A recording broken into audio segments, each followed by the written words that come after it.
युवती संवादच्या कार्यक्रमात महिलांनी केली सरकारच्या धोरणांची होळी। होळी सणाच्या पार्श्वभूमीवर अमरावतीतील मोझरी येथील युवती संवादच्या कार्यक्रमात महिला भगिनींनी केंद्र आणि राज्य सरकारच्या अन्यायकारी धोरणांची होळी केली। माजी मंत्री आणि काँग्रेसच्या आमदार ॲडव्होकेट यशोमती ठाकूर यांच्या उपस्थितीत ही होळी पेटवण्यात आली। लोकसभा निवडणुकांच्या पार्श्वभूमीवर देशभरात प्रचारांच्या तोफा धडपडत आहेत।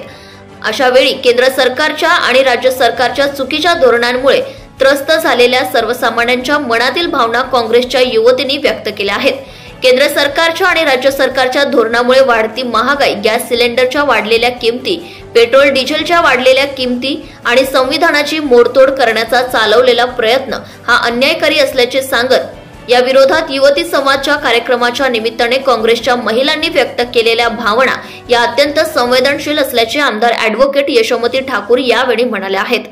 केंद्र आणि राज्य सरकारच्या हुकुमशाही आचरणाबद्दल तसेच वाढती बेरोजगारी, गुन्हेगारी आणि महिलांवरील अत्याचारात झालेली अपरिमित वाढ याने महिला संतप्त झाल्या आहेत। राज्यातील खोके सरकारच्या शेतकरी आणि कष्टकरी वर्गाप्रती असलेल्या अन्यायकारी प्रवृत्तीबद्दल यावेळी काँग्रेसच्या युवतींनी निषेध व्यक्त करीत सरकारच्या ध्येय धोरणांची होळी पेटवली।